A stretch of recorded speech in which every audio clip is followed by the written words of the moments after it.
आज के लेक्चर का आगाज़ करते हैं। लेक्चर 81। आज के लेक्चर में प्रैक्टिस क्वेश्चन डिस्कस करेंगे चैप्टर 15 के भी, और प्रीवियस जो रिवीजन वाला चैप्टर था आज हमारा 9 था या 8 था, 9 चैप्टर 9 की रिवीजन, कंसेप्ट की रिवीजन भी करेंगे। और चैप्टर 15 का लास्ट कंसेप्ट है बैंक ड्राफ्ट, ये भी आज हमने पढ़ना है। उससे पहले प्रीवियस लेक्चर में से कोई क्वेश्चन पूछना चाहते हो तो पूछ लीजिए जी।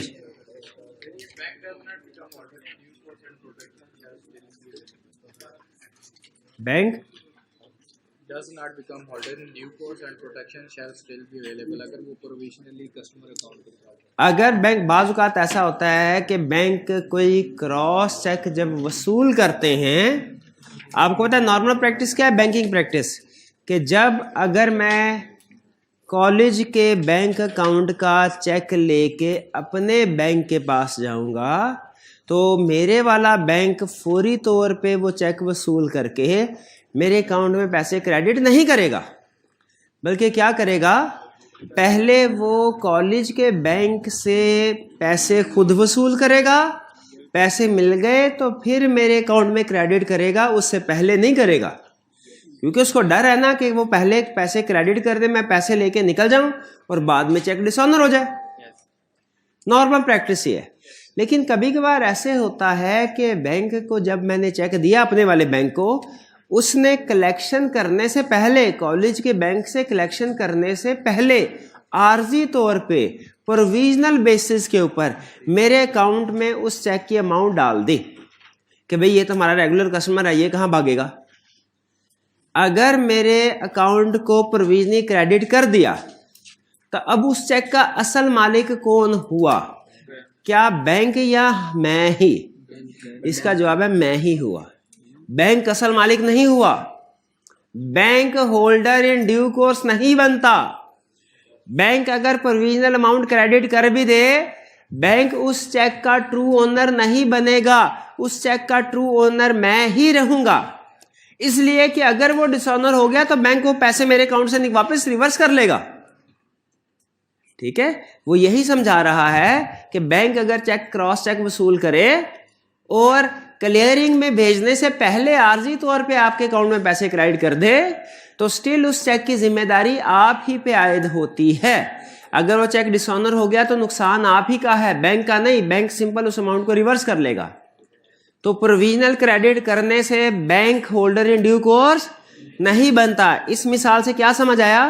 प्रोविजनल क्रेडिट करने से, अमाउंट क्रेडिट करने से bank holder in due course नहीं बनता। फिर से क्या समझ आया इस एग्जांपल से हमें कि प्रोविजनल क्रेडिट करने से bank holder in due course नहीं बनता उस इंस्ट्रूमेंट का।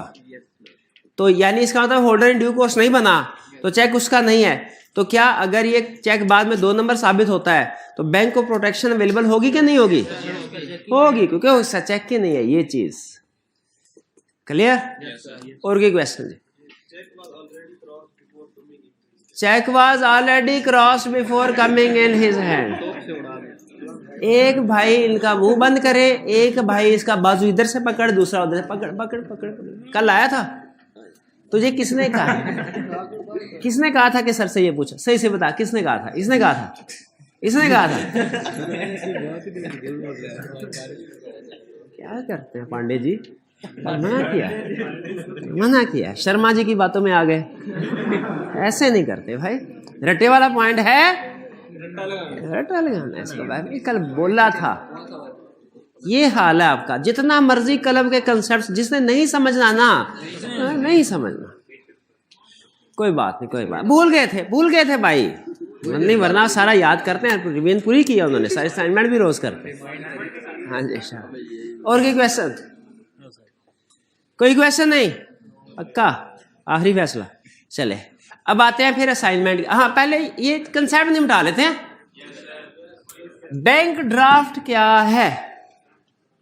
बैंक, अच्छा, बैंक ड्राफ्ट वैसे निगोशिएबल इंस्ट्रूमेंट नहीं है, यानी ये फर्दर निगोशिएट नहीं हो सकता।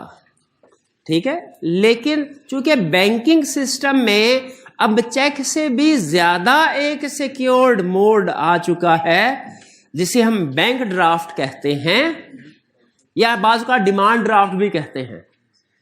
इसीलिए इसका थोड़ा सा इंट्रोडक्शन देना आपको ज़रूरी है। देखिए, रूटीन की ट्रांजैक्शन हो ना, उनमें आप चेक्स को यूज़ कर लें, कोई प्रॉब्लम नहीं है। लेकिन जब कभी कोई बड़ी ट्रांजैक्शन हो ना, याद रखें, जब कभी कोई बड़ी ट्रांजैक्शन हो तो आपने दूसरी पार्टी से डीलिंग कर रहे हो ना, तो चेक की बजाय बैंक ड्राफ्ट वसूल करना है। पहली चीज़ ये में रखिए, चेक रूटीन नेचर की ट्रांजैक्शन के लिए कॉमनली यूज़ होता है। जो बैंक ड्राफ्ट है ना, ये बड़ी ट्रांजैक्शन, जो मिलियंस वाली ट्रांजैक्शन होती है ना, या ज़्यादा अहम हो या ज़्यादा अमाउंट वाली हो, या ज़्यादा अहम या ज़्यादा अमाउंट्स वाले हो, तब ये बैंक ड्राफ्ट यूज़ किया जाता है।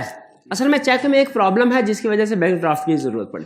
क्या कि अगर आपके अकाउंट में 10 रुपये भी है ना, आप 10 करोड़ का चेक लिख सकते हैं, आपको रोक नहीं कोई सकता। लिख सकते हैं कि नहीं लिख सकते?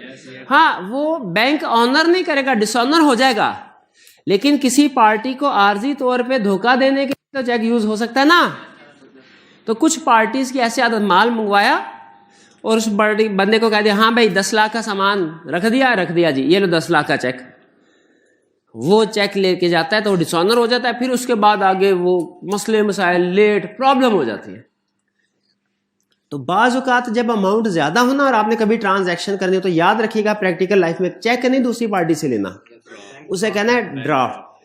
ड्राफ्ट में जैसे फर्ज कीजिए आपकी कोई प्रॉपर्टी है, कोई लैंड है, आपने कहा जी मैं ये लैंड जो है ये बेचना चाह रहा हूँ, डील फाइनल हो गई भाई, 80 लाख में प्लाट आप सेल कर रहे हैं। पहली ऑप्शन, जो बायर है वो आपसे कहेगा सर मेरे नाम पे ट्रांसफ़र कर दें सर, मैं आपको चेक देता हूँ, ये लीजिए 80 लाख का चेक। 80 लाख का चेक लेके अगर आप ट्रांसफ़र के डॉक्यूमेंट्स पे साइन कर देंगे ना, आप फंस गए। कैसे फंस गए? ट्रांसफ़र के डॉक्यूमेंट्स लेके वो तो लैंड ट्रांसफ़र करवा लेगा अपने नाम पे, फिर आप चेक लेके जाएंगे तो वो चेक डिसऑनर हो सकता है। डिसऑनर हो गया तो आपके थाने कचहरी के चक्कर शुरू। हालांकि इसके ऊपर लॉ बहुत सख्त है, 3 साल तक की कैद होती है, लेकिन इसके बावजूद एक दफा चक्कर तो शुरू हो गए। और आपको पता है ज़हनी तौर पे बंदा परेशान हो जाता है। जैसे कभी कभार आपने एटीएम की ट्रांजैक्शन की हो, कभी कभार ऐसा होता है कि आपको मैसेज आ जाता है पैसे डिडक्ट हो गए हैं, पैसे आते नहीं है, तो आप परेशान हो जाते हैं। हालांकि विद इन 20 बाज़ का तो सेम अगर नेटवर्क हो ना उसी ब्रांच के एटीएम में से आपने जिसमें अकाउंट है, तो विद इन सेकेंड्स वो रिवर्सल हो जाती है। और अगर किसी दूसरे ब्रांच की एटीएम यूज कर रहे हो तो with in 24 hours normally reversal हो जाता है, लेकिन कभी कभी 7 दिन का टाइम भी लग जाता है। yes, तो इस अरसे में पैसे हालांकि वापस आ जाते हैं, लेकिन परेशानी तो होती है ना। तो इसीलिए लॉ ने ये कहा कि इस परेशानी से बचने का बड़ा आसान हल है। क्या कि जब कभी कोशिश करें एटीएम आपने यूज करना ना, जिस बैंक का अकाउंट है उसी की एटीएम मशीन यूज करें। सेम नेटवर्क के अंदर अगर प्रॉब्लम आ भी जाए ना, with in a few minutes वो रिजॉल्व हो जाती है। लेकिन अगर नहीं अवेलेबल तो फिर किसी दूसरे बैंक की एटीएम को यूज कर सकते। बहरहाल, तो इसमें वो बंदा जो है वो चला गया। अब जाहिर आप उसके खिलाफ लीगल एक्शन ले सकते हैं और आप इन दी एंड काम जीत भी जाएंगे केस, लेकिन फिर भी इस अरसे में जहनी प्रॉब्लम तो होगी। आपकी एफर्ट्स में वही काम जो आपने कोई फॉर एग्जांपल दूसरा बिजनेस करने के लिए टाइम लगाना था, वो आप इधर थाने कचहरी के चक्कर में लगा रहे हो। इसलिए इसका हल एक है डिमांड ड्राफ्ट। डिमांड ड्राफ्ट होता क्या है? ये बिल्कुल चेक की तरह एक डॉक्यूमेंट होता है, चेक से साइज में थोड़ा सा बड़ा होता है। इसकी अरेंजमेंट क्या होती है? आप बैंक में जाते हो, जैसे फर्ज कीजिए हमने कोई प्लॉट बाय करना है और सेलर ने कहा है भाई मेरे को चेक नहीं चाहिए, मेरे को बैंक ड्राफ्ट लेके आ। हम बैंक वाले के पास जाएंगे, हम उसे कहेंगे बैंक ड्राफ्ट क्या होता है भाई? मैंने उसे चेक कहा है, वो कह रहा है चेक नहीं, मुझे बैंक ड्राफ्ट ला के दो। बैंक वाले ने आपको समझाया, उसने कहा ये बैंक ड्राफ्ट जो है ना, ये चेक ही की एडवांस शक्ल है। चेक ही की एडवांस, इसमें होता ये है कि आप इन्वॉल्व पार्टीज जो आपके साइन नहीं होंगे, इसमें हमारे साइन होंगे। यानी ये चेक, ये डिमांड ड्राफ्ट या बैंक ड्राफ्ट ऐसा चेक है जो आप इंडिविजुअल पार्टी की तरफ से इशू नहीं होगा, बल्कि बैंक की तरफ से इशू होगा। यानी आपने मिस्टर असलम से प्रॉपर्टी खरीद रहे हैं ना, तो आप इंडिविजुअल के तौर पे मिस्टर असलम के नाम का चेक इशू नहीं करेंगे, बैंक चेक इशू करेगा अपने नाम से उसको। तो जो बैंक इशू करेगा इसको बैंक ड्राफ्ट बोलते हैं। क्योंकि ये बैंक की तरफ से इशू किया जाता है और ये काम क्रॉस चेक की तरह करेगा। कैसे? जब आप ये बैंक ड्राफ्ट उस पर्सन को देंगे, वो अपने बैंक अकाउंट में जमा करवाएगा, उसका बैंक अकाउंट हमसे राबता करेगा और हम उसे कहेंगे हाँ ये हमने इशू किया है, वो उसके अकाउंट में पैसे ट्रांसफर कर देगा। वर्किंग इसकी क्रॉस चेक की तरह। लेकिन सबसे बड़ा फर्क पता है क्या है? कि ये डिसऑनर नहीं हो सकता ड्यू टू इनसफिशिएंट फंड, इसलिए कि बैंक ड्राफ्ट इशू ही तब करेगा जब आप ड्राफ्ट के पैसे बैंक को अलहदा से दे देंगे। बैंक क्या करेगा? बैंक कहता है हाँ भाई आपके अकाउंट में कितने पैसे हैं? 90 लाख। कितने का ड्राफ्ट इशू करना है? 80 लाख। बैंक उसी वक्त आपके अकाउंट से 80 लाख डिडक्ट करके अपना एक सेंट्रल फंड में रख लेगा और आपको 80 लाख का एक बैंक ड्राफ्ट दे देगा। अब चूंकि बैंक ड्राफ्ट प्रिपेयर होने से पहले आपके अकाउंट से पैसे डिडक्ट होके रिजर्व के तौर पे रख लिए जाते हैं, अगर आपके अकाउंट में पैसे नहीं है ना, बैंक ड्राफ्ट बन ही नहीं सकता। आपके अकाउंट में पैसे नहीं, चेक कभी भी बना सकते हैं, चेक कभी भी बना सकते हैं, लेकिन बैंक ड्राफ्ट नहीं बना सकते। उसके लिए पैसे पहले डिडक्ट हो जाते हैं, अलहदा बैंक सिक्योर करके अपने पास रख लेता है ताकि जब ये ड्राफ्ट क्लियर होने के लिए आए तो वो ओके का मैसेज कर दें और फिर वो पैसे ट्रांसफर हो जाए। तो इसलिए बैंक ड्राफ्ट को ज्यादा सिक्योर समझा जाता है। इसको आप ये ना तो इनसफिशिएंट फंड की वजह से डिसऑनर होता है और ना ही आसानी से आप इस पेमेंट को रोक सकते हैं। चेक में एक दूसरी प्रॉब्लम भी है। आपके अकाउंट में अगर पैसे हैं भी ना, आपने चेक किसी को दिया, बैंक को फोन करके काउंटरमेंट ऑफ पेमेंट कि पेमेंट ना करना, बैंक पेमेंट नहीं करेगा, दूसरी पार्टी फिर प्रॉब्लम में। लेकिन बैंक ड्राफ्ट की पेमेंट ऐसे नहीं रुकती। इसको रोकना बड़ा मुश्किल होता है, FIR करवानी पड़ती है कि ये ड्राफ्ट गुम हो गया है, कोई और बंदा ना इसको रिसीव कर ले। बात होता है सेम नाम के साथ 2 बंदे हो तो हो सकता है उसी नाम का अगर दूसरा बंदा इत्तेफाक से आया और उसको मिल गया है तो वो चेक वो ड्राफ्ट केस करवा सकता है। तो डिमांड ड्राफ्ट के बारे में याद रखिए, ये इनसफिशिएंट फंड की वजह से डिसऑनर भी नहीं होगा कभी। क्यों नहीं होगा? बैंक ने पहले ही पैसे कटवा ले। और दूसरा, पेमेंट को रुकवाना भी बड़ा मुश्किल है। आप फोन करके भी बैंक को कहते रहेंगे ना इसकी पेमेंट ना करो, वो कहेगा नहीं सर अब हमने ड्राफ्ट इशू कर दिया, अब हमारा नाम आ गया है, हमारी कमिटमेंट हो चुकी है, पेमेंट कर। हाँ, अगर आपके ख्याल में ये चेक ये ड्राफ्ट जो है गुम हो गया है, जल गया है, तो आप रिटर्न एक एफिडेविट दें, FIR को दर्ज करवाएं अगर कोई गुम वगैरह चोरी वगैरह हुआ है, उसकी कॉपी हमारे पास लेके आए। फिर हम उस बंदे से भी पूछेंगे जिस बंदे का नाम आपने ड्राफ्ट बनवाया था, क्योंकि असल हकदार तो उसका वो हो गया ना बंदा। ऐसा तो ना हो कि कहीं आपने उसको ड्राफ्ट दे दिया हो, प्रॉपर्टी अपने नाम पे ट्रांसफर करा ली और फिर अब पेमेंट रुकवाने के लिए आ गए। अगर उस बंदे ने भी कहा हाँ ये मुझे नहीं मिले और आप इसको इशू कर दे ताकि मुझे दोबारा ये ड्राफ्ट देते, फिर हम आपका वो ड्राफ्ट कैंसिल करके नया ड्राफ्ट इशू करेंगे, वरना नहीं। यानी इनसफिशिएंट फंड की वजह से डिसऑनर हो ही नहीं सकता। लेकिन इसकी पेमेंट भी अगर रखवानी हो ना, वो भी बड़ा जान जोखों का काम है, वो भी आसान नहीं है। तो क्लियर हो गया? तो खुद बताइए कि बैंक ड्राफ्ट ज्यादा सिक्योर है कि चेक? बैंक ड्राफ्ट, क्योंकि चेक में आपको नहीं पता अगले बंदे के अकाउंट में इतने पैसे आए कि नहीं, कैसे डिसऑनर हो जाते हैं कई दफा। लेकिन बैंक ड्राफ्ट कंफर्म है इनसफिशिएंट फंड की वजह से डिसऑनर नहीं होगा, बैक एंड में पैसे मौजूद होते हैं। जी, बैंक ड्राफ्ट की कहानी समझ आ गई? अब देखते हैं ICAP हमें क्या बताता है। यही कंसेप्ट वो डिफरेंट कुछ अल्फाज में समझा रहा होगा। कह रहा है what is bank draft? It is order. Cheque भी ऑर्डर ही होता है, क्योंकि cheque is a type of bill of exchange, और बिल ऑफ एक्सचेंज है ही ऑर्डर इंस्ट्रूमेंट, वो ऑर्डर है। It is order issued by bank to another bank. ये एक बैंक से दूसरे बैंक को है। चेक एक पार्टी इशू कर रही होती है, बैंक ड्राफ्ट एक बैंक इशू कर रहा होता है दूसरे बैंक के नाम पे, कि आपने जितने का भी बैंक ड्राफ्ट है 80 लाख रुपया मिस्टर असलम को दे देना है मिस्टर असलम के अकाउंट में, ठीक है। लेकिन अब इसमें जो बैंक पार्टी है ना जिसने पेमेंट करनी है, वो इंडिविजुअल नहीं, वो बैंक है। Difference between cheque and bank draft क्या है? Bank draft is like a cheque, cheque की तरह है, सिवाय it is always issued by banker, individual नहीं करता है इशू। आप इस वक्त बैठे बैठे चेक तो इशू करते हैं, बैंक ड्राफ्ट इशू नहीं कर सकते। बैंक ड्राफ्ट इशू करने के लिए बैंक जाना पड़ेगा, आपके अकाउंट से पैसे निकलवाएगा, आपको फिर बना के देगा।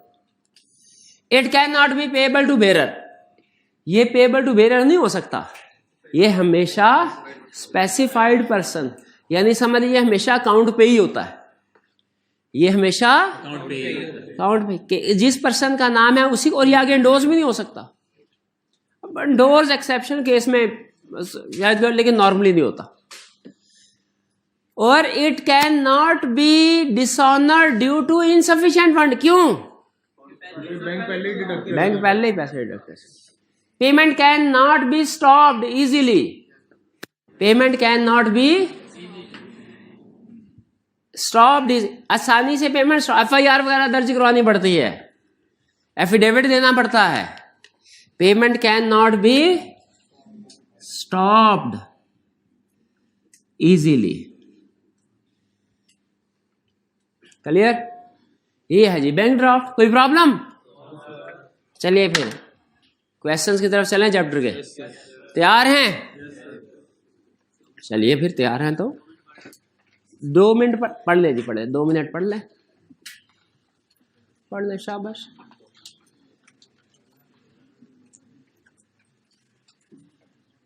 सर जी जी भाई पूछिए, आप पढ़ते रहे, भाई को पूछने दें क्वेश्चन। सर ये आपने क्या है कि ये हाइब्रिड में क्यों चला? ये हाइब्रिड वाले फिजिकल में आते हैं, ये फिजिकल वाला हाइब्रिड में क्यों चला गया? कि ये था ही हाइब्रिड वाला। इसको बुलाएं सर। अच्छा है, कोई नहीं, दिल कर रहा होगा ना, उसका दोस्त उधर बैठा होगा है। हाँ मेरे भाई पूछे। सर ये फिर नॉट नेगोशिएबल लिखेंगे या फिर आप कह रहे हैं कि डायरेक्ट कैसे नेगोशिएट हो सकता है? ये जो बैंक ड्राफ्ट है, यस सर, ये बैंक ड्राफ्ट निगोशिएट, आपने यही कंसेप्ट ज़हन में रखना है। बैंक ड्राफ्ट जो है ये निगोशिएट नहीं हो सकता, ये निगोशिएबल इंस्ट्रूमेंट नहीं है ही नहीं। ठीक है मेरे भाई?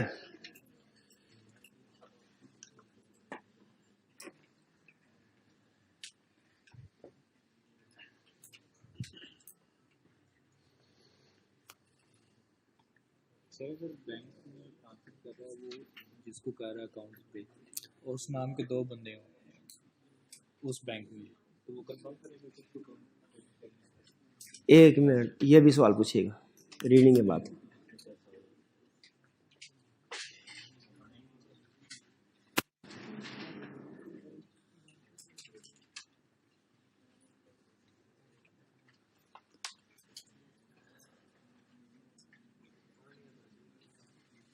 क्लियर जी? चलिए अब कोई क्वेश्चन है तो पूछ लीजिए जी। अच्छा, एक बैंक में अगर 2 लोगों के सेम नाम से अकाउंट है,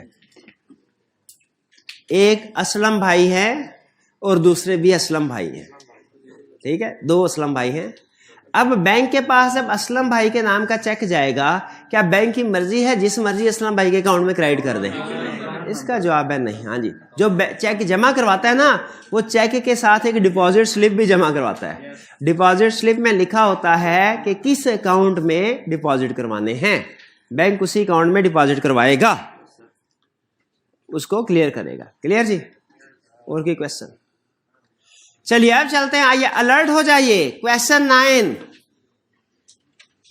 अच्छा, इसमें ना 2-3 चीजें ऐड कर लें जिससे क्वेश्चन की रिक्वायरमेंट जरा मजीद क्लियर हो जाएगी। क्वेश्चन 9 पार्ट ए, इसके पार्ट ए के एंड पे लिख लें, इज एबीसी बैंक लायबल?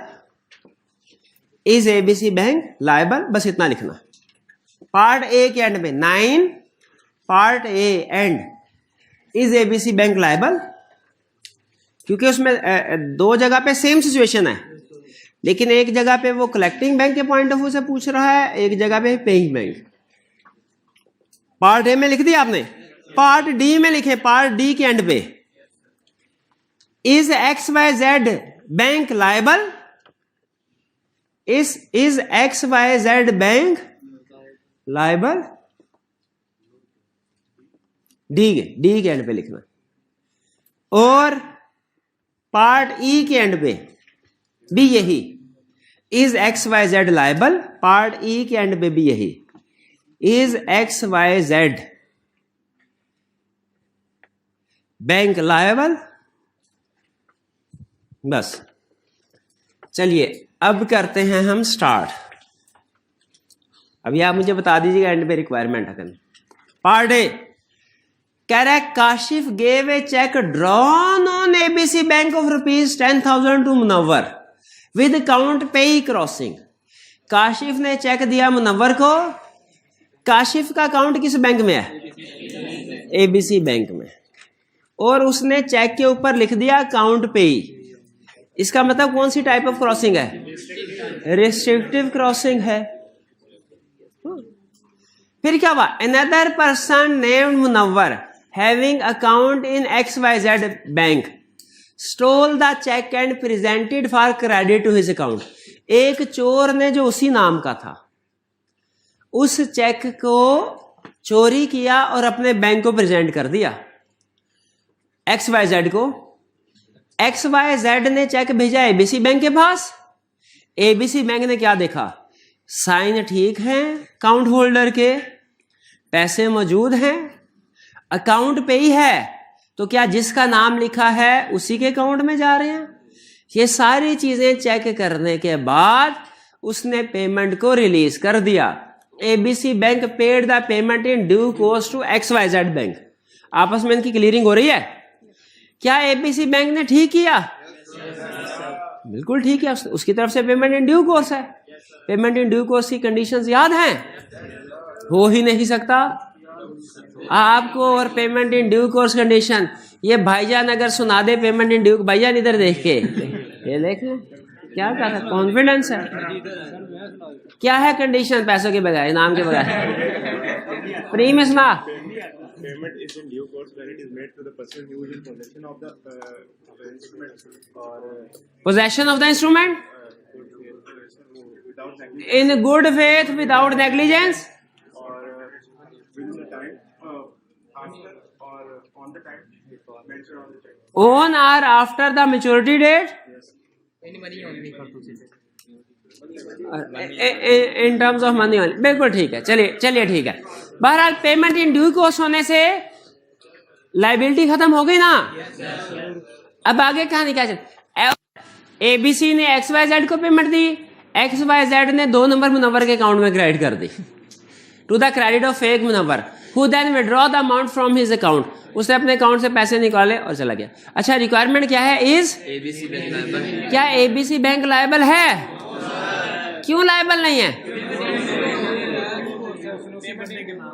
क्योंकि उसने पेमेंट इन ड्यू कोर्स की है, इन गुड फेथ विदाउट नेग्लिजेंस। अच्छा, एबीसी बैंक लायबल नहीं है, लेकिन इसकी रिक्वायरमेंट डी की तरफ जाए। रिक्वायरमेंट डी में भी सेम फैक्ट्स हैं। ऐसे ही है भाई। रिक्वायरमेंट डी देखे, डी डी डी, बी नहीं, डी ये सेम फैक्ट्स है। इसके एंड में क्या लिखा हुआ है? हाँ, मेरा ख्याल यह है एबीसी बैंक तो लायबल नहीं क्योंकि उसने पेमेंट इन ड्यू कोर्स की है, लेकिन XYZ को फांसी लगनी। इसने चोरी में चोर का साथ दिया है। इसने 2 नंबर मुनव्वर को पैसे देने में हेल्प की है। क्यों? क्या ये XYZ बैंक लायबल है? क्यों लायबल? इसको प्रोटेक्शन अवेलेबल है। क्यों प्रोटेक्शन अवेलेबल है?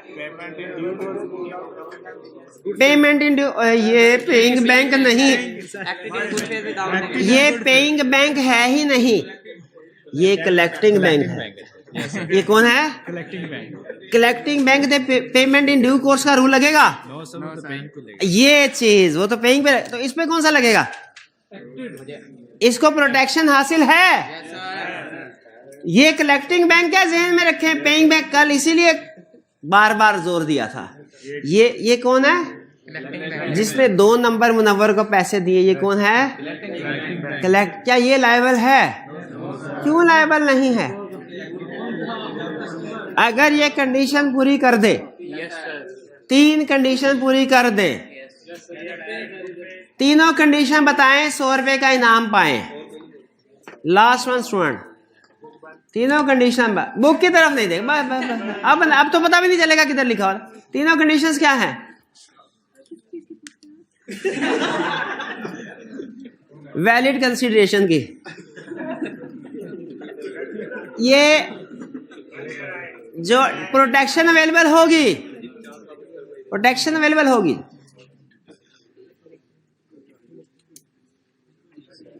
गुड विदाउट नेग्लिजेंस, बला खत्म हो गया। ऐसे ना करें, ये भाई बताएगा फ्री में।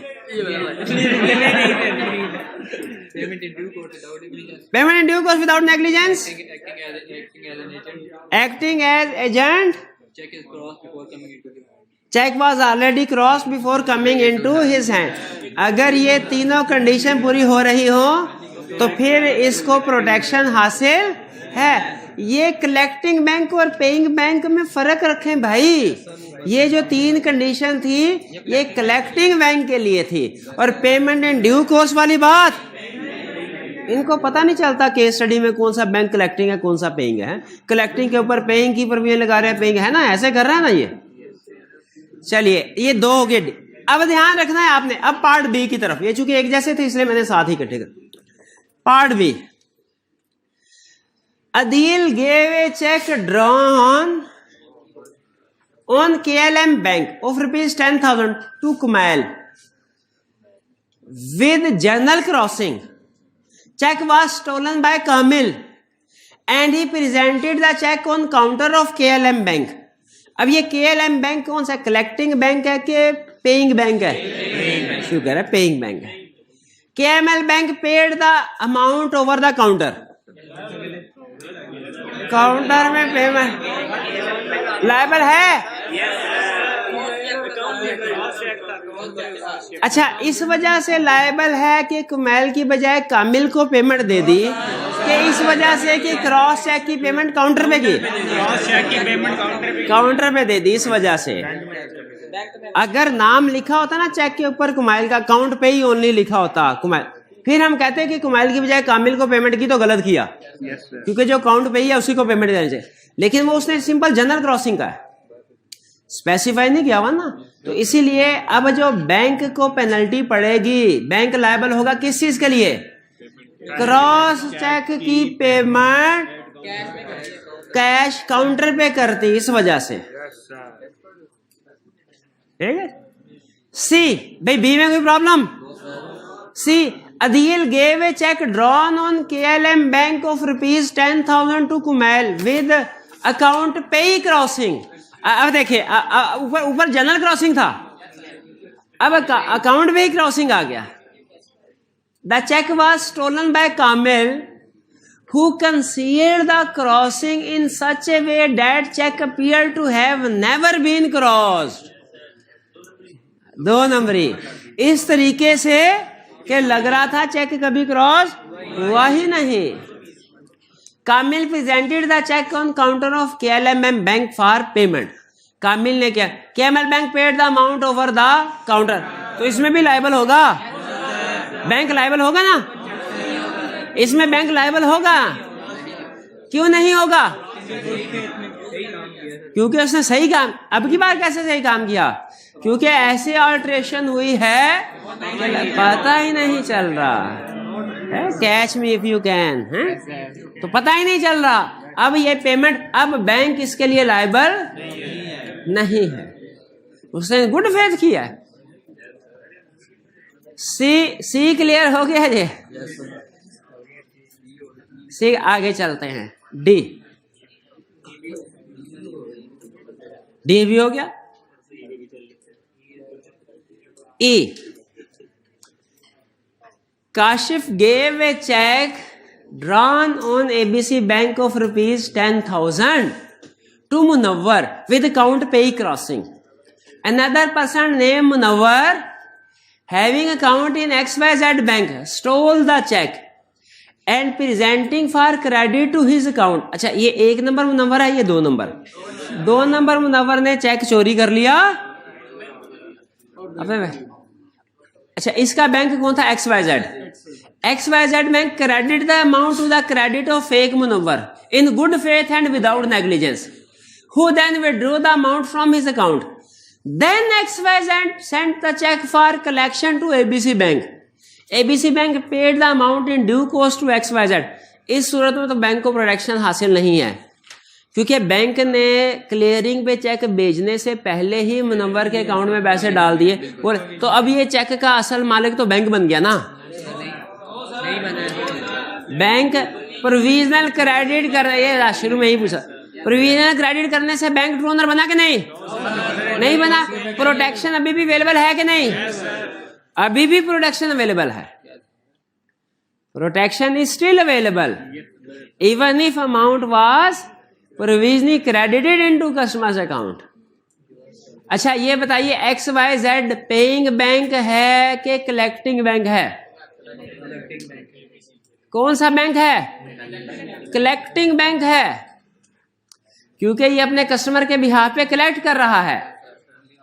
पेइंग बैंक कौन है? क्योंकि वो अपने कस्टमर के बिहाफ पे पे कर रहा है, पे कर रहा है। क्लियर? ई में कोई प्रॉब्लम? कोई प्रॉब्लम नहीं है। किसका? अगर बैंक को चेक दिया, बैंक का फर्ज है क्रॉस चेक उसके पास आए ना, तो जब तक वो क्लियरिंग में भेज के पैसे दूसरे बैंक से आना जाए, कस्टमर के अकाउंट में पैसे ना क्रेडिट करे, बैंक का ये फर्ज। लेकिन अगर बैंक के पास क्रॉस चेक आया, बाज़ औक़ात कस्टमर की ईमानदारी को देखते हुए वो कहते हैं भाई इसने कौन सा भाग जाना है, और इसके अकाउंट में क्रेडिट पहले कर दिया, चेक क्लियरिंग के लिए बाद में भेजा। ये पहले प्रोविजनल क्रेडिट करने से क्या बैंक ट्रू ओनर बन जाएगा चेक का? कि चेक अभी भी कस्टमर का ही रहेगा? कस्टमर का ही रहेगा, बैंक इसका ट्रू ओनर नहीं बना। अगर बाद में चेक चोरी का साबित होता है तो ये चोरी बैंक चोर समझा जाएगा कि कस्टमर? कस्टमर। क्यों? चेक बैंक का नहीं है। प्रोविजनल क्रेडिट से बैंक नहीं ओनर बन जाता? नहीं बनता। आगे चलते हैं जी। Next F।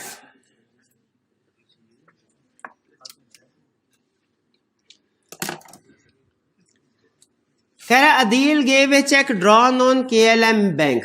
ये आखिरी क्वेश्चन है, अगर आपने ठीक कर लिया इसका मतलब समझा जाएगा, आपको कंसेप्ट आ गया। Challenge test question.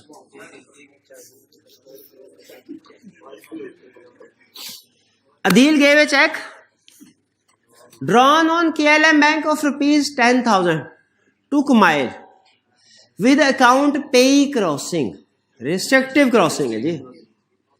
The cheque was stolen by Kamil, who concealed the account pay crossing in such a way that the check appeared to have crossed generally only. Kamil presented the check for credit to his account at XY। अच्छा, पिछली दफा उसने क्या किया था भला? उसने नहीं, पिछली दफा तो उसने सारी की सारी क्रॉसिंग ही खत्म कर दी थी। अब उसने रिस्ट्रिक्टिव क्रॉसिंग को जनरल क्रॉसिंग में कन्वर्ट किया है। इस है तो माहिर कामिल इस तरह के कामों में। Appear to generally Kamil presented the cheque for credit to his account at XYZ bank. XYZ bank collected payment from KLM bank and in good faith and without negligence credited to Kamil's account, who then withdrew the amount. अब बताइए क्या bank liable है? क्या collecting bank अच्छा paying bank liable है क्या? अगर उसने पेमेंट इन ड्यू कोर्स किया लायबल। कलेक्टिंग बैंक लायबल है क्या? क्यों लायबल नहीं है? हाँ, अब कलेक्टिंग बैंक की कंडीशंस है। क्या कंडीशंस है? Good faith without negligence, collected on behalf of customer. हाँ जी बिल्कुल।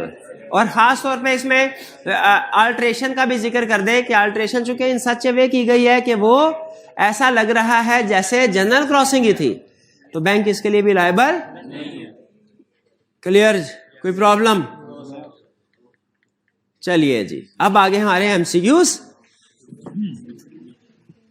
कंसेप्ट भी हो गया, क्वेश्चन भी हो गए, चैप्टर के MCQs आगे। पहला question, which instrument is always immediately payable on demand? Cheque. Second, addition of the words non negotiable to the crossing क्या करता है? restrict transferability of check? Not restricted. Does not restrict further. Not negotiable लिखने से instrument still transferable रहता है. हाँ, तो फिर इसका इफेक्ट क्या होता है? Person with defective title can not transfer good title.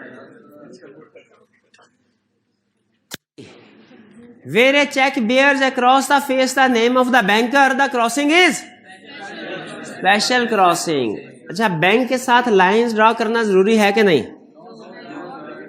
General crossing में लाइंस ड्रॉ करना जरूरी है, स्पेशल क्रॉसिंग में लाइंस नहीं, बैंक का नाम लिखना जरूरी है. 4. A bill of exchange other than a check cannot be. Bill of exchange other than cheque, ये कल डिफरेंस में पढ़ा था. इंडोर्स हो सकता है बिल ऑफ एक्सचेंज, क्रॉस नहीं हो सकता. क्रॉस सिर्फ चेक हो सकता है, प्रोमिसरी नोट या बिल ऑफ एक्सचेंज क्रॉस नहीं हो सकता. 5th, तो इसमें करेक्ट ऑप्शन बी होगी. 5th, where a cheque bears across its face the words account payee और अकाउंट पेई ओनली. अकाउंट पेई लिखे या अकाउंट पेई ओनली लिखे, कौन सी क्रॉसिंग है? Restrictive crossing. इसमें क्या फर्दर ट्रांसफरेबल है इंस्ट्रूमेंट? इसमें नहीं. हाँ, वो निगोशिएबल रहते हैं. 6. Mister A sign the instrument in following terms. 4 terms उसने बताई हैं. एंड पे आपने आइडेंटिफाई द करेक्ट वन. जो जो सही टर्म्स हैं सेंटेंस निगोशिएबल इंस्ट्रूमेंट वो बताना है. First, I promise to pay mister B or order ₹500. सही है. I acknowledge myself to be indebted to mister B in ₹1000 to be paid on demand for value received. ये भी promise ही note. फर्क सिर्फ ये कि इसमें प्रॉमिस का वर्ड आ रहा है, इसमें प्रॉमिस का वर्ड नहीं आ रहा है. दोनों प्रॉमिस वैलिड है जी. Mister A promise to pay mister B sum of ₹500 on telephone. I am liable to pay to Mr. B ₹500. ये सिर्फ एक्नॉलेजमेंट ऑफ डेट है, प्रॉमिस टू पे नहीं है. तो पहला और दूसरा ये दो ठीक है. तो नीचे 4 ऑप्शन में से किस ऑप्शन में पहले और दूसरा? ए है. 6 की करेक्ट ऑप्शन हुई A. Next 7. Identify the following type of general and company नहीं लिखा हुआ, लिखा हो या ना लिखा हो कोई फर्क नहीं पड़ता. एंड कंपनी पूरा लिखे या एब्रीविएट कर दे कोई फर्क नहीं पड़ता. ये सारी क्रॉसिंग कौन सी है? General crossing. Identify the following types of crossing. Lines draw करें पैरेलल या ना करें कोई फर्क नहीं पड़ता. बैंक का नाम भी लिखेगा. इसलिए अगर कोई जनरल क्रॉसिंग वगैरह हुई ऑलरेडी लाइन तो फिर आप सिर्फ नाम लिखते हैं, नहीं हुई तो ये कौन सी वाली crossing? C option correct. 9. Choose the incorrect statement in relation to crossing of and payment of cheque. Incorrect statement ढूंढनी है, करेक्ट नहीं. यानी करेक्ट को छोड़ देना है, इनकरेक्ट को सिलेक्ट. कभी कहता है करेक्ट को सिलेक्ट करो, कभी कहता है इनकरेक्ट को सिलेक्ट करो. आपने सिलेक्शन ध्यान से करनी है. इनकरेक्ट को अंडरलाइन कर लें ताकि इनकरेक्ट स्टेटमेंट को ही हम सिलेक्ट, कहीं करेक्ट को ना पकड़ लें. A collecting or receiving banker is one who receives the payment of a cross check on behalf of his customer. ठीक है, छोड़ दो, ये नहीं चाहिए. The protection to the collecting banker is not available even if it credits customer's account with the amount of check before receiving payment. Protection is not available if it credits. अगर provisional credit कर दे तो protection available नहीं होती ना. Protection available होती है. तो सही कह रहा है गलत कह रहा है? इसी को तो ढूंढ रहे थे, सिलेक्ट कर लो डी. लेकिन सी और डी भी देख ले ये क्यों सही है. Where the check is crossed specially to more than one banker except when crossed to an agent for collection. The banker to whom it is drawn shall refuse payment thereof. Correct? यानी payment नहीं होगी इसकी, नहीं होगी? 2 दफा special crossing हो जाए तो नहीं होगी। नहीं होगी। वो उसने एजेंट खुद बोल दिया। तो ये स्टेटमेंट भी ठीक है, सी में भी सच बोल रहा है। D, the addition of words not negotiable does not restrict the future. पक्का सही बोल रहा है। तो फिर कौन सी गलत स्टेटमेंट हुई? बी। शाबाश। 10, duty and authority of a banker to pay cheque drawn on him by his customer are determined by countermand of payment, notice of customer death, notice or adjudication of the customer is insolvent, या all of the above? D option correct. Clear? Revision भूल गए, chapter 9 के revision भूल गए थे आप। किधर की असाइनमेंट सामने रखें।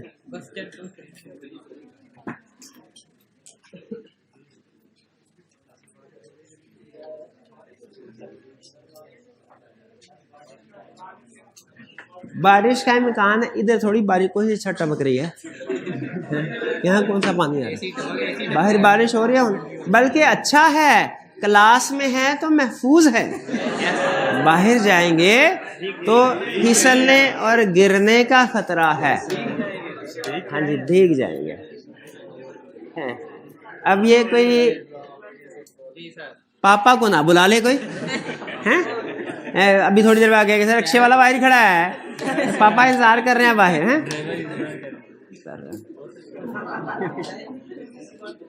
To a chapter 9। अच्छा, चैप्टर 9 कौन सा टॉपिक था?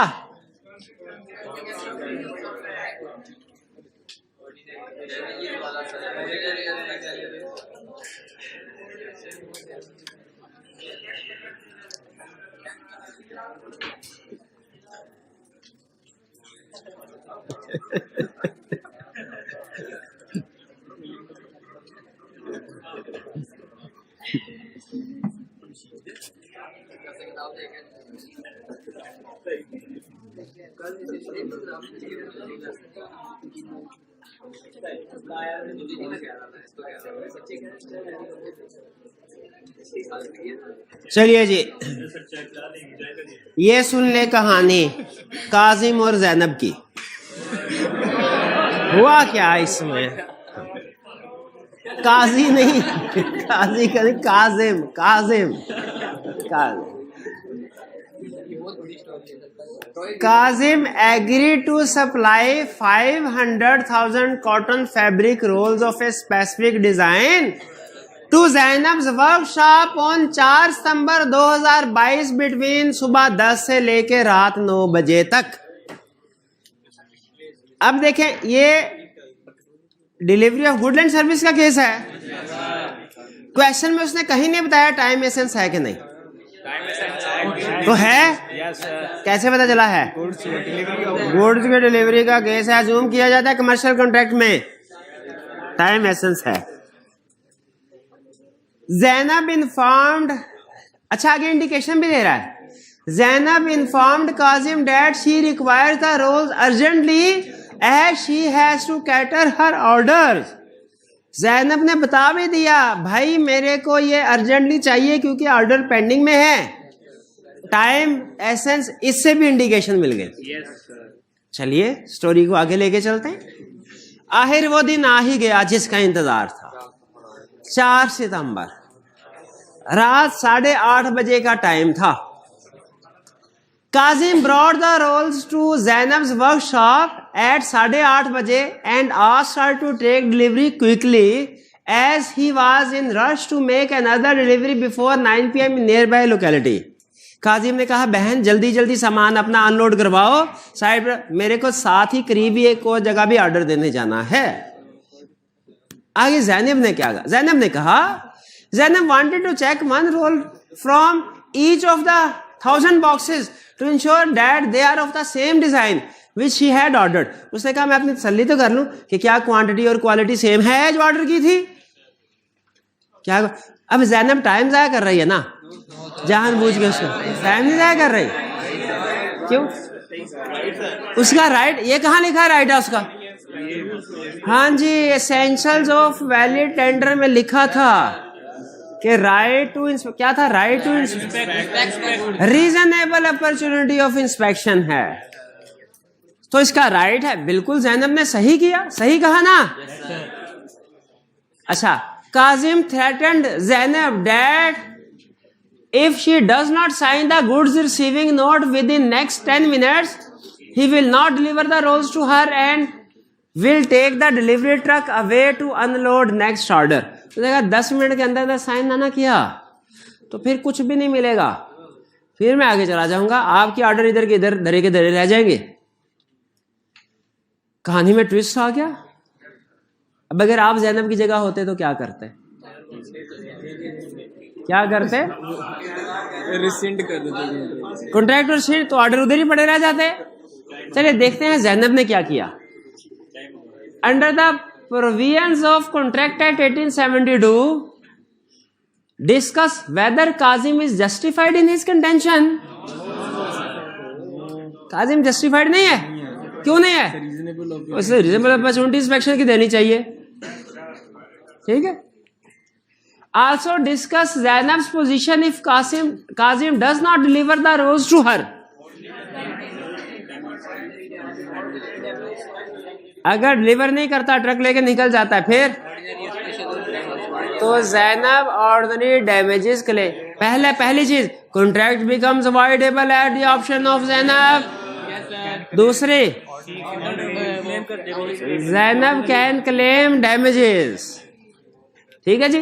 तो हमने इसमें काजिम की पोजीशन भी बता दी, ज़ैनब की पोजीशन भी बता दी, क्लियर। लेकिन आगे कहानी में अगले दिन मजीद ट्विस्ट आया। ये तो बात है ना 4 सितंबर की, 5 सितंबर को क्या हुआ सुन ले। अच्छा, ये ज़हन में रखिएगा, ये डेट एग्री हुई थी 4 सितंबर। अब वो कह रहा है assume that in A above Kazim brought the cotton fabric rose for delivery to Zainab's workshop on 5 September at 10:30, यानी 4 तारीख को नहीं आया, 5 तारीख को सुबह 10:30 बजे आ गया। तो बताइए टाइम एसेंस, एक आधे दिन का तो कोई मसला नहीं है ना, तो पूरी हो जाए। भाई ये कमर्शियल ऑर्डर है, आपकी असाइनमेंट नहीं है कि आज नहीं की तो सर कल कर देंगे। कमर्शियल ऑर्डर है, आपकी रिवीजन नहीं है कि सर आखिरी महीने कर लेंगे और फिर आखिरी महीने भी की या ना की। ये क्या है? Commercial order, commercial dealing. इसमें एक दिन भी आगे पीछे हो जाए, एक दिन क्या 9 बजे का एग्रीमेंट किया था ना, 10 बजे भी आ जाता, टाइम गुजर जाता। Assume that above Kazim brought the cotton fabric rolls for delivery to Zainab on 5 September 2022 at 10:30, but Zainab refused to take that. Zainab ने सही किया कि गलत? क्योंकि कॉन्ट्रैक्ट उसके लिए वाइडेबल था, उसने रिसेंड कर दिया तो ठीक किया। क्या कह रहा है? अच्छा किया नहीं किया, हाँ अच्छा किया नहीं लिया, ठीक है ठीक, अच्छा किया सामान नहीं लिया, मर्जी है। However, Zainab offered to take the delivery if she is given a special discount of 20% on the invoice amount. देखा, हाँ एक शर्त है, अगर 20% डिस्काउंट देते हो तो गुड्स एक्सेप्ट करते, वरना कोई नहीं। Under the contract that discuss Kazim's position if refuses to give the discount and sue Zainab for breach of the contract. Discount नहीं दिया, मर्जी उसकी, नहीं देना चाहे ना दे, लेकिन ये क्या कि सू कर दिया, यानी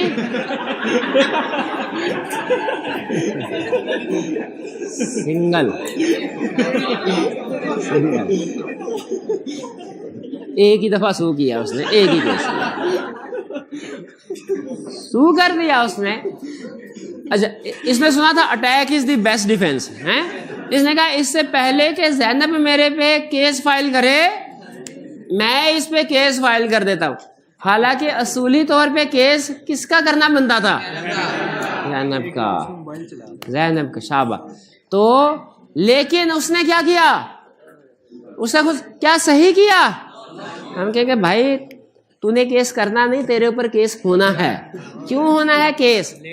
लेट 4 तारीख को डिलीवरी करनी थी, उस दिन सोए रहे तुम, 5 तारीख को आ गए, ब्रीच ऑफ कॉन्ट्रैक्ट हो गया, कॉन्ट्रैक्ट YAA उसने रिसेंड किया, जैनब केस कर सकती है अब तो हम पे जुर्माने का। क्लियर?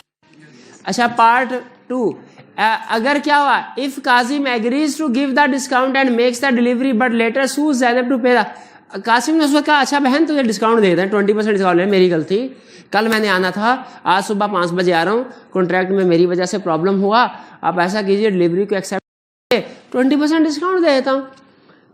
डिस्काउंट एग्री करके गुड्स डिलीवर करके फिर बाकी 20% रिकवर करने के लिए केस फाइल कर दिया। क्यों नहीं कर सकता? हाँ, जब एग्री कर दिया तो क्या इसमें अनड्यू इन्फ्लुएंस वाला पॉइंट नहीं आएगा? वो कहेगा सर मुझे तो उसने थ्रेट किया था कि मैं वसूल नहीं करूंगे। भाई वो थ्रेट सही किया था, वो पाबंदी नहीं है।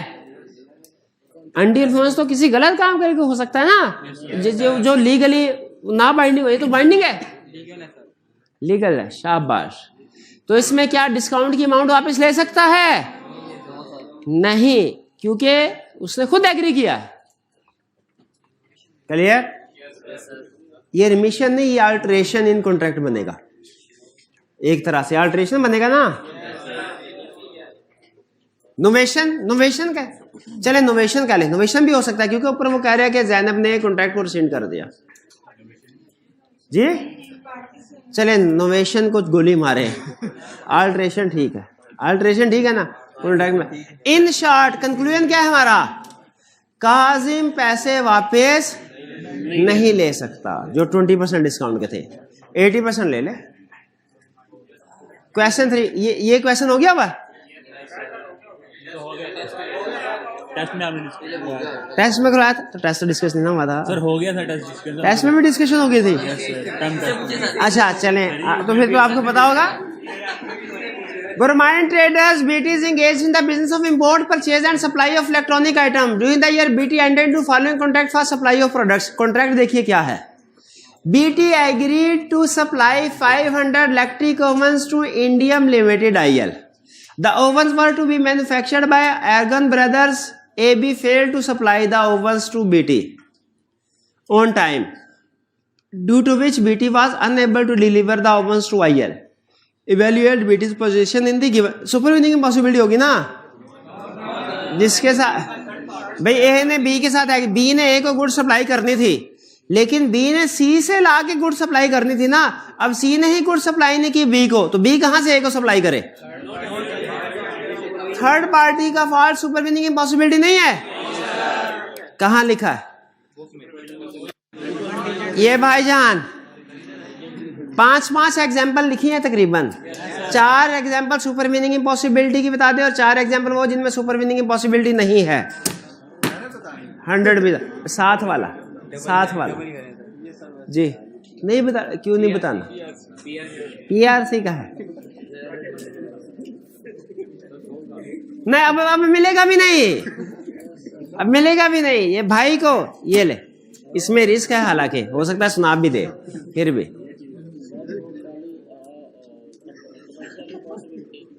पहले बताइए हेडिंग तो दे दें कि जब सुपरविनिंग इम्पॉसिबिलिटी अप्लाई होती है, वो केस लिस्ट बता रहे हैं कि जब सुपरविनिंग इम्पॉसिबिलिटी नहीं अप्लाई होती, जिसमें नहीं होती commercial impossibility, lockout strikes, third party का डिफॉल्ट, पार्शियल इम्पॉसिबिलिटी। चल ये, और किन में होती है supervening impossibility? Personal incapacity, doctrine of frustration पीछे कहते हैं, अगर कॉन्ट्रैक्ट पर्सनल नेचर का है। एलियन एनिमीज बन जाए, शाबाश। और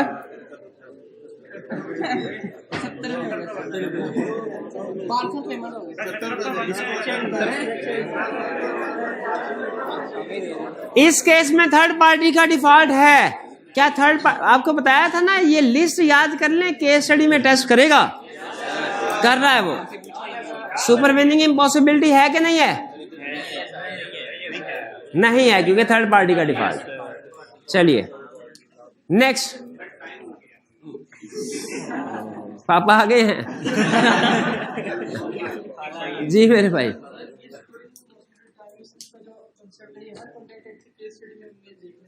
सुपरवीनिंग इम्पॉसिबिलिटी जहां कहीं ब्रीच ऑफ कॉन्ट्रैक्ट हो रहा होगा ना, आप जहां ब्रीच ऑफ कॉन्ट्रैक्ट हो रहा होगा वहां आपने देखना है सुपरवीनिंग इम्पॉसिबिलिटी है कि नहीं, हर केस में।